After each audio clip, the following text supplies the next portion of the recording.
Hi friends, good morning. எல்லாம் எப்படி இருக்கீங்க? நல்லா இருப்பீங்கன்னு நினைக்கிறேன். இன்றைக்கி என்னென்னு பார்த்தீங்கன்னா, காலையில் என்னடா வீடியோ போடலான்னு வச்சுருக்கேன். இப்போ தான் தூங்கி எழுந்திரிச்சேன். ஏன்னா நைட்டெலாம் தூக்கமே இல்லை, சுத்தமாக தூக்கம் இல்லை. என்னென்னு பார்த்தீங்கன்னா வந்துட்டு நைட்டு ஃபுல்லாக நல்லா தான் இது நிலவு இருந்துச்சு. ஸோ நாங்கள் தூங்க போல் எதுவுமே இல்லை, நல்லா இருந்துச்சு. சாப்பிட்டுட்டு எல்லாம் தூங்க பார்த்துட்டோம். கரெக்டாக 11:30 மணி இருக்கும், 12 மணி இருக்கும். பார்த்தீங்கன்னா மழைங்க, அவ்வளோ மழை இல்லை, காற்று. ஃபஸ்ட்டு மழையை கூட தள்ளிடுங்க, காற்று பேய் காற்று புயல்னு சொல்லுவாங்கள்ல, அந்த மாதிரிங்க. அவ்வளோ காற்று சொலண்டு அடிக்குது. எனக்கு நான் பயம், எங்கே தூக்கிட்டு போயிடுவோம் அப்படின்னு. ஏன்னா இங்கே உள்ள காற்று அடித்தாலே வந்து அப்படியே ஆளை தூக்கிட்டு போகிற மாதிரி தான் இருக்கும். அந்த அளவுக்கு அவ்வளோ காற்று. அங்கே வேறு இதில் பற்றி நம்ம திணையில் கட்டையில் படுத்துருந்தோமா. ஸோ இங்கிட்டும் காற்று அடிக்குது, இங்கிட்டும் ஜன்னல்லேருந்து எங்கிட்டும் காற்று வருது. பயந்துட்டேன், ரொம்ப பயந்துட்டேன். காற்றுனா எப்படி பாருங்கள், எப்படியுமா காற்று அடிச்சிச்சு காமிக்கிற பாருங்க. கொட்டாய் வந்து இப்போ தான் ரீசெண்டாக போட்டாங்க. அவங்க பாருங்கள், அந்த டின்னெல்லாம் அப்படியே காற்றுல தூக்கிட்டு போய் உடச்சிருச்சு, ஃபுல்லாக உடச்சிருச்சு. அதுக்கப்புறம் பார்த்திங்கன்னா இங்கே பாருங்கள், இது வந்துட்டு எங்களோட நெல் குடோன்னு, அது நெல் கொட்டுற குடோன்னு. ஸோ அதில் வந்துட்டு நெல்லெல்லாம் நாங்கள் வந்து காலி பண்ணிட்டோம். உள்ளே இப்போக்கே எதுவும் இருக்கா என்னான்னு தெரியலை எனக்கு, ஆனால் 90% காலி பண்ணிட்டோம், கொஞ்சம் தான் இருக்குன்னு நினைக்கிறேன். ஸோ அதில் உள்ள டின்னெல்லாம் தூக்கிட்டு போயிடுச்சு. சரிங்களா, என் மாமியார் கலந்து சுத்தம் பண்ணிகிட்ருக்காங்க, அதனால் அவங்களுக்கு கீழே எதுவும் தெரியலை.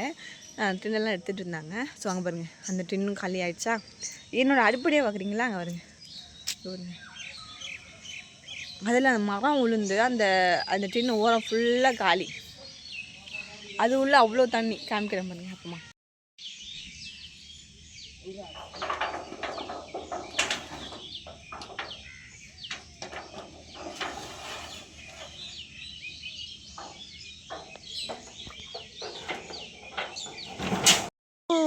காத்துங்க அப்படியே சொலண்டு அடிச்சுட்டு போகுது, அப்படியே மரமே தூக்கிட்டு போயிருக்கும். அந்த மாதிரி நான் நினச்சேன். இதெல்லாம் வந்து பழைய வீடு வேறு. ஐயோ, உள்ளலாம் பிள்ளைங்கள்லாம் வேறு பட்டுனாங்க. ஆனால் இந்த வீட்டில் பார்த்தோம், புது வீட்டில். அவங்களாம் வந்து அந்த வீட்டில் பார்த்தோம். எனக்கு பயம் வந்துருச்சு வேறு. ஐயோ எதுவும் ஆகிடுமோ, கவுந்துருமோ. ஏன்னா பழைய வீடு, ரொம்ப வருஷம் ஆச்சாங்க. அது கிட்டத்தட்ட ஒரு 40 வருஷம் இருக்கும் அப்படிங்கிறாங்க. 40 வருஷம், 40-35 வருஷம் இருக்கும் அப்படிங்கிறாங்க இந்த வீடு. எங்கள் மாமா இங்கே வந்து தான் பிறந்தாங்கன்னு நினைக்கிறேன். ஸோ அந்த மாதிரி வீடு, அந்த வீடு கட்டி தான் வந்து பிறந்தாங்களா. அந்த டின்னு கூட இன்னும் மாற்றலை. அந்த சீட்டு தான், அந்த சவர் தான், அந்த இது தான் அப்படியே இருக்குது. கொஞ்சம் காற்று கொஞ்சம் வேகமாக இருந்துச்சுன்னா அப்படியே உள்ளே அமுங்கிடும்.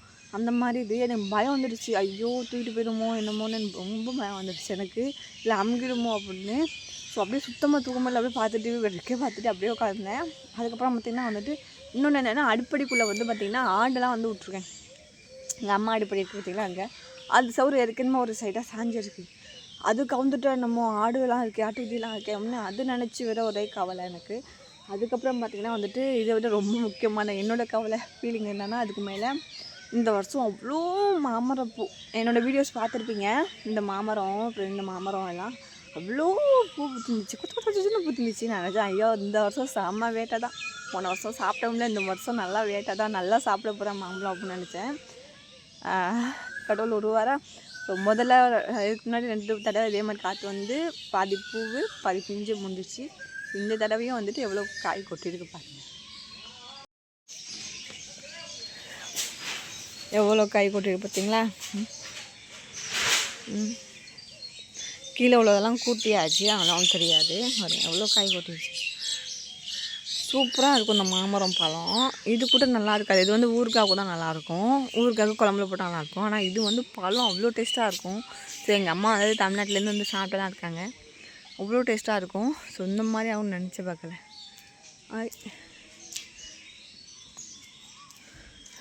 விழுந்துருச்சு அப்படியே. காலையிலே பாருங்கள் அப்படியே. ஸோ அடிக்கடி வந்து காலையில் வந்துட்டு இவங்க தான் வருவாங்க. வந்து உட்காந்துட்டு என்ன பேசுவாங்கன்னா, யார் வீட்டில் என்னென்ன நடந்துச்சு, யார் வீட்டில் என்னென்ன சண்டை நடந்துச்சு நேற்று அப்படின்னு பேசுவாங்க. அப்புறம் அப்படி இல்லைன்னா வந்துட்டு நைட்டெல்லாம் எப்படி காற்றடிச்சிச்சு, மழை வந்துச்சு அப்படிங்கிறத பேசுவாங்க. இது ஒரு குரூப்ஸ் அங்கே அந்த மாதிரி. சோளம் வந்துச்சு பார்த்திங்களா. சோளம் வந்து பார்த்திங்கன்னா வந்துட்டு ஏற்கனவே வந்துட்டு காற்றடிச்சு எல்லாமே மட்டமாக கிடந்துச்சு, எல்லாமே படுத்துடுச்சு. ஸோ என்னோடய ஒரு வயல் மட்டும் கொஞ்சம் ஒரு 50% நல்லா இருந்துச்சு. நான் நினச்சேன் ஓகே செலவு காய்ச்சலாம் வந்து செலவு பண்ண காசு கூட வந்துடும் அப்படின்னு நினச்சேன். சரி லாபம் இல்லைனாலும் செலவு பண்ண காசு வந்தால் போதும்டா சாமி அப்படின்னு நினச்சேன். ஸோ இந்த தடவை என்னென்னா இந்த தடவை வந்து இந்த காற்றுக்கு இன்னமும் அதுவும் முறிஞ்சு ஸோ அதுவும் படுத்துருக்கும் எனக்கு தெரிஞ்சு. அதனால் வந்துட்டு செலவு காசும் கிடைக்காது இனிமேல். ஏன்னா கீழே விழுந்த சோளம்லாம் நான் ஆல்ரெடி காமிச்சேன். ஆனால் நான் இந்த லைவில் காமிச்சிருப்பேன். அப்படியே உளுந்து அழுகி போயிடுச்சு. சோளம்லாம் வந்து கீழே விழுந்து நனைஞ்சி மண்ணில் அழுகி போயிடுச்சு. அதனால் வந்துட்டு என்னால் இந்த தடவை வந்துட்டு சுத்தமாக விவசாயத்தில் லாபமே கிடையாது. ரொம்ப கஷ்டம் சரிங்களா. எனக்கு வந்து இன்றைக்கி கரண்ட் இருக்காது. அதனால தான் காலையிலே வீடியோ போடுறேன். காலையிலே அப்லோட் பண்ணலான்னு இருக்கேன். பார்ப்போம் சரிங்களா. வாங்க அடுப்பையே பார்ப்பேன் எப்படி இருக்குன்னு. எப்படியே பார்க்கலாம் பாருங்கள். ஃபுல்லாக உடஞ்சி தண்ணி எல்லாம் உள்ளே ஊற்றி குளம் மாதிரி நிற்கிது தண்ணி. செவரே இருந்துச்சு இங்கே இறைஞ்சி கொட்டியிருக்கு.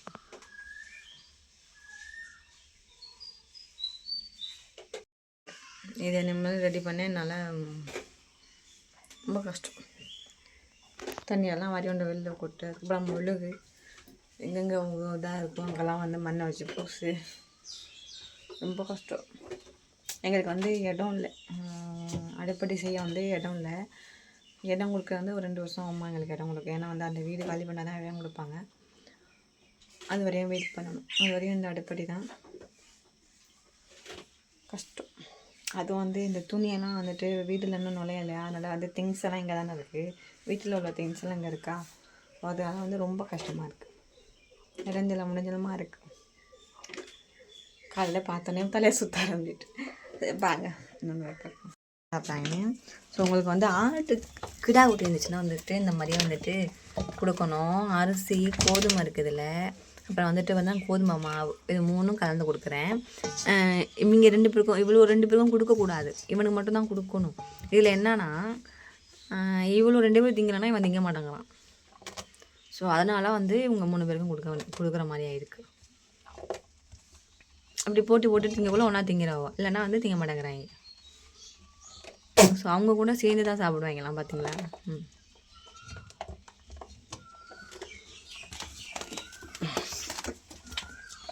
ஆட்டு குடிக்கிறது கொள்ளுன்னு வரும். ஸோ நேற்று இது வரைக்கும் பார்த்துருப்பீங்களே, அது வந்து நேற்று வீடியோ சரிங்களா. நேற்று வீடியோ போட்டுட்டு அப்படியே ஃபோன் வந்து சுவிட்ச் ஆஃப். அப்லோட் பண்ணலான்னு நினச்சேன். ஏன்னா 20 பாயிண்ட் இருந்துச்சு, அப்படியே முடிஞ்சிருச்சு, சுவிட்ச் ஆஃப் ஆகிடுச்சு. அதனால் வந்துட்டு பாக்கி வீடியோ வந்துட்டு இன்றைக்கி போடுறேன். நேற்று சார்ஜ் போட்டுருக்கேன் யாருன்னு கேட்பீங்க. ஸோ லேசாக மாடு இருட்டினாலே கரண்ட் போயிடும். இந்த புயல் அடிச்சிருக்கு சொல்ல வேணும். ஸோ சுத்தமாக கரண்ட் போயிடுச்சு. அது சுத்தமாக கரண்ட் போயிடுச்சு. நேற்று ஃபுல் டே இல்லை, நேற்று நைட்டு இல்லை, இன்றைக்கி வந்து 1:30 மணி ஆகிட்டு. இது வரைக்கும் 2 மணி ஆகிடுச்சு. இது வரைக்குமே கரண்ட் வரல. ஸோ அந்த அளவுக்கு வந்துட்டு இருக்குது பிஆர். இப்போ எப்படி பேசுகிறான்னு பார்த்தீங்கன்னா, மாமாட்ட வந்துட்டு ஃபோனு கொடுத்து இங்கே ரொம்ப தூரம் கொண்டு போய் கொடுத்தோம்னா அவங்க வந்துட்டு சார்ஜ் போட்டு கொடுப்பாங்க. 15 ரூபாயா என்னமோ கேட்குறாங்கன்னு நினைக்கிறேன். 15 ரூபான்னு தெரியல. முன்னாடி 10 ரூபா வந்துச்சு, இப்போ எவ்வளோன்னு தெரியல. ஸோ மாமாட்ட சொல்லி போட்டுட்டு வர சொன்னேன். போட்டு வந்துட்டாங்க. இங்கே ஒரு பார்த்தீங்களா ஏதோ புதுசாக இல்லை, இது அடுப்படி சாரி இது ஒரு புதுசாக இல்லை. இங்கே உள்ள அடுப்படியை வந்து காலி பண்ணியாச்சு.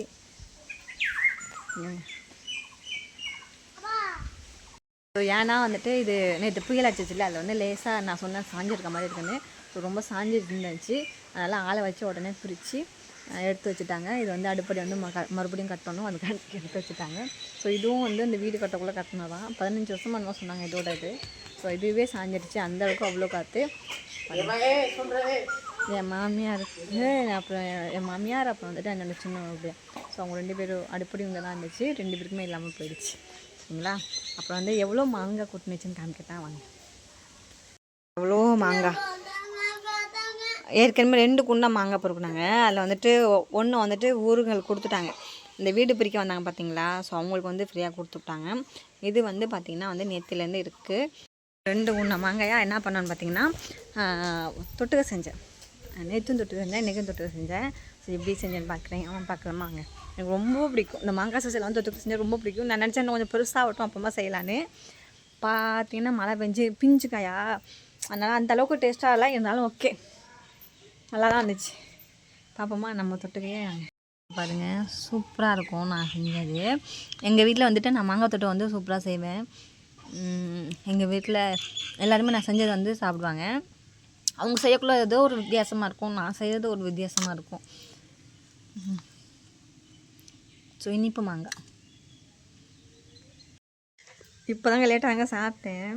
இருந்தாலும் மாங்காய் பார்த்தோன்னா டெம்டிங் ஆகிடுச்சு. சாப்பிடாமா சாப்பிட்டு காமிக்கிறாங்க.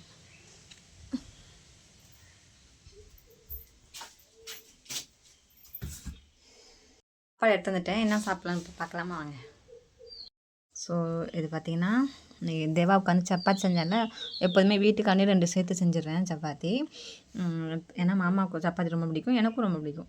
அதனால் வந்துட்டு இது பார்த்திங்கன்னா இன்றைக்கி வந்து குண்டு செஞ்சுருக்கேன். ஸோ இந்த ஊரில் வந்து கல்யாணத்தில் என்ன செய்வாங்களோ அதை செஞ்சுருக்கேன். இதில் வந்து உருளைக்கிழங்கு இருக்குது, அப்புறம் வந்துட்டு பருவல்கான்னு சொல்லுவோம். பருவல்னால் பார்த்திங்கன்னா வந்துட்டு கோவக்காய் மாதிரியே இருக்கும் அது. அதுக்கப்புறம் கொண்டக்கடலை சேர்த்துருக்கேன், கத்திரிக்காய் சேர்த்துருக்கேன், அப்புறம் வந்து புடலங்காய் சேர்த்துருக்கேன், முட்டைக்கோஸ் சேர்த்துருக்கேன். இன்னும் சேர்த்தேன்னு மறந்தே போயிட்டேன் பாருங்கள். ஸோ இவ்வளோ இது சேர்த்து எல்லாம் சேர்த்து ஒரு கிரேவி செஞ்சுருக்கேன். சூப்பராக இருந்துச்சு.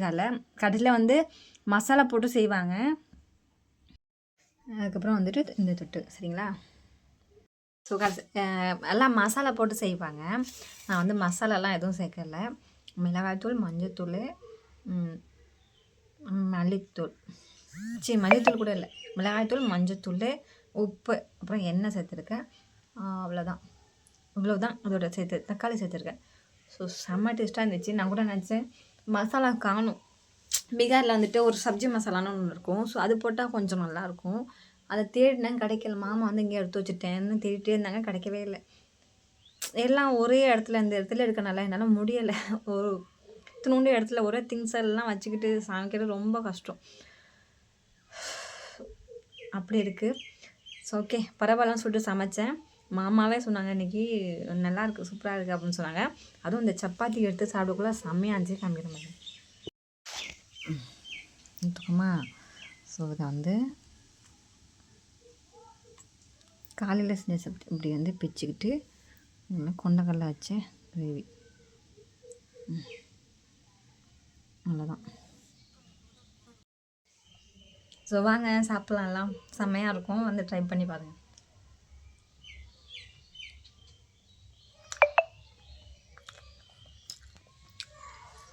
சூப்பராக இருக்குது. ஸோ கீரை தண்டு இருக்குது பார்த்தீங்களா, அதுதான் மெயினே இந்த டிஷ்ஷில். மெயினே அதான்.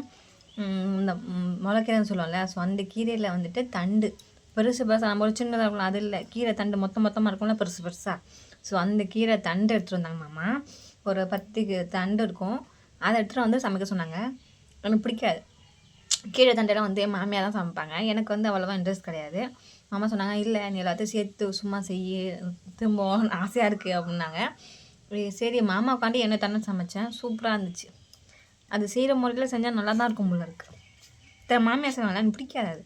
ஆனால் இப்போ நல்லா தான் இருக்குது. இந்த இதெல்லாம் போட்டு செஞ்சோன்னா என்னமோ நல்லா தான் இருக்குது. ஸோ கீரை தண்டு, கத்திரிக்காய், உருளைக்கிழங்கு, முட்டைக்கோசு, வேறு என்ன சொன்னேன், புடலங்காய், தக்காளி, மிளகாத்தூள், உப்பு, மஞ்சத்தூள். ஏதோ ஒரு காய் விட்டுட்டேன் தோணுது. அந்த கோவக்காய் மாதிரி ஒரு காய் இருக்குல்ல, பருவல்காய். ஸோ அந்த காய் சரிங்களா, எல்லாத்தையும் சேர்த்து ஒரு கிரேவி. ஸோ இன்றைக்கான வீடியோ அவ்வளோதான். வீடியோ பிடிச்சிருந்தா லைக் பண்ணுங்கள், கமெண்ட் பண்ணுங்கள், சப்ஸ்கிரைப் பண்ணுங்கள். தேங்க்யூ.